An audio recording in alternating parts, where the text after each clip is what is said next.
Salam jumpa para pecinta catur.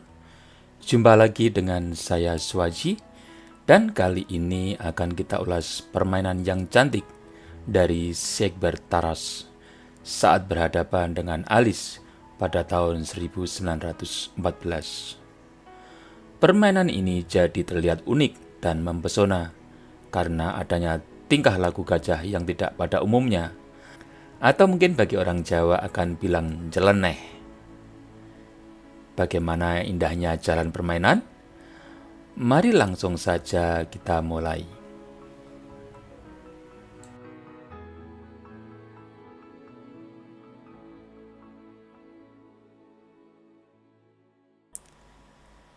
Siegbert Taras mengawali permainan dengan pion F4, sebuah pembukaan bird. Sebuah pembukaan yang cukup tajam, namun memberikan efek lemah di sayap Raja Putih dalam tahap awal permainan. Dan pada permainan ini hitam menjawab dengan pion D5,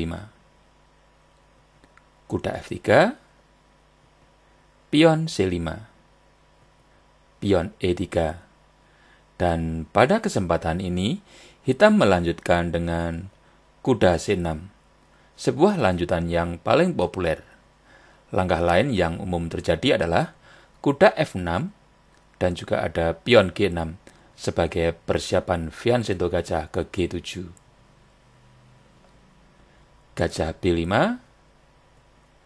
gajah D7, rokade, pion E6, pion B3.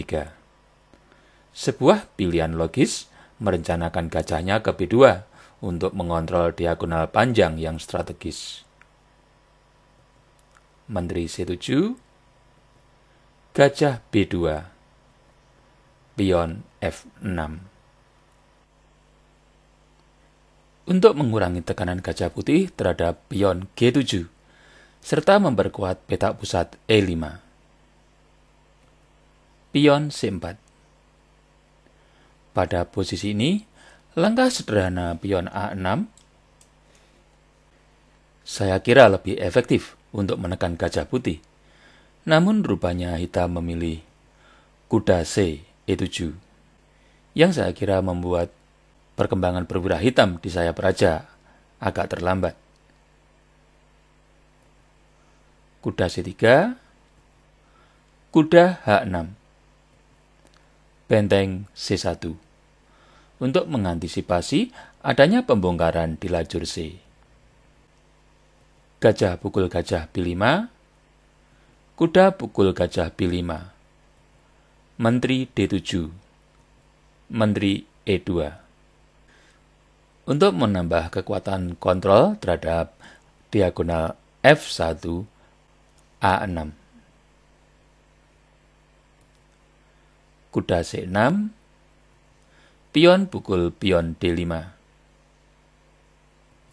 pion pukul pion D5, pion E4, rokade panjang, pion E5. Langkah yang bagus untuk mendominasi petak-petak gelap. Pion A6, kuda C3,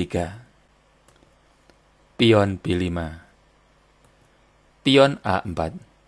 Mencoba untuk merusak formasi pion hitam sayap raja.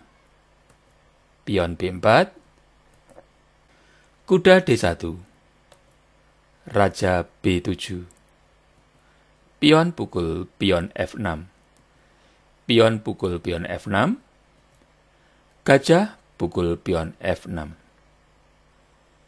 Garbuan terhadap dua benteng hitam di D8 dan H8, dan hitam menanggulangi ini dengan benteng E8. Dengan tempo, ancam menteri di E2, sehingga dua benteng hitam bisa terlepas dari taktik garbuan putih. Kuda E3, benteng G8, menteri D3, kuda G4, kuda pukul kuda G4, menteri pukul kuda G4. Ancaman skakmat dengan menteri pukul pion G2. Dan untuk menanggulangi ini, putih melangkah benteng F2, memberikan perlindungan terhadap pion G2 dan juga memungkinkan adanya penumpukan benteng di lajur C. Menteri D7, kuda E5. Pilihan logis untuk menukar kuda dengan ide memperlemah kedudukan Raja Hitam. Kuda pukul kuda E5, gajah pukul kuda E5, benteng C8. Menteri F3, Raja B6, pion D3. Untuk memberikan jalan bagi benteng menuju lajur C. Di sini, gajah hitam ke E7. Saya rasa lebih strategis, memberikan kesempatan dua benteng hitam saling berhadapan, namun tetap menjaga pion C5 yang relatif lemah dan tetap lincah di sayap raja. Namun, dalam permainan aslinya, hitam melangkah gajah H6, yang tentunya membuat gajah ini menjadi tidak lincah lagi. Benteng F C2. Dengan adanya putih unggul satu pion, tanpa ada kompensasi yang diperoleh hitam, putih tentunya bisa dikatakan unggul. Dan pada posisi ini, langkah pion hitam ke A5 tentu pilihan yang rasional untuk membuat sayap menteri di mana Raja Hitam berada menjadi stabil. Namun rupanya hitam memilih pion D4, yang tentunya membuat menteri putih di F3 menjadi lebih gesit dan lincah. Dan putih berusaha memanfaatkan petak penting A5 dengan pion A5 skak, membuat sayap menteri menjadi tidak stabil, dan mungkin juga pembongkaran lajur A. Walau langkah sederhana Raja Hitam ke A7 bisa dipilih, namun rupanya hitam mengambil langkah berani yang penuh spekulasi dengan Raja B5. Dengan tujuan tetap memberi perlindungan pion lemah C5 yang diserang dua benteng putih. Dan pada posisi ini, Tarah menemukan langkah yang brilian yang mungkin bisa dianggap langkah terindah dalam papan catur. Dan para pecinta catur pun bisa mencoba untuk menebak langkah apakah yang terbaik dari putih yang unik, yang membuat hitam tak berdaya dan menyerah. Baik, mari kita cocokkan langkah Anda dengan langkah Taras yang hebat dalam partai ini. Langkah itu adalah gajah C7. Sebuah pengorbanan gajah di petak krusial C7 dengan tujuan untuk memperlemah petak B7 dan C5, yang mana gajah ini setiap saat siap dimangsa oleh benteng ataupun menteri hitam.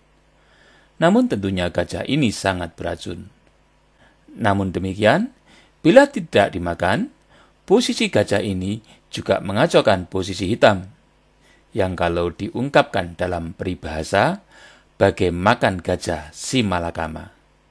Gajah dimakan raja mati, tidak dimakan raja pun mati.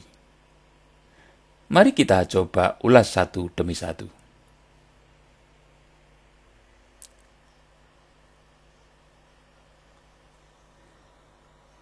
Bila benteng pukul gajah, maka menteri putih bisa ke B7 skak. Bila raja makan pion, maka ancaman skakmat benteng ke A1. Dan bila benteng pukul menteri, maka benteng putih pukul pion C5 skakmat. Nah, bagaimana bila menteri yang pukul gajah? Maka benteng pukul pion C5 skak. Dan setelah menteri pukul benteng di C5, maka Menteri ke B7 Skak. Dan setelah Raja pukul pion A5, benteng A1 skakmat. Demikianlah para pecinta catur, video ulasan dari partai Sibertaras saat berhadapan dengan Alice yang diwarnai dengan langkah cantik gajah yang begitu mempesona. Seperti biasa, saya berharap video ini bisa bermanfaat bagi pecinta catur semuanya. Dan kita akan berjumpa lagi dalam video ulasan catur selanjutnya. Sampai jumpa.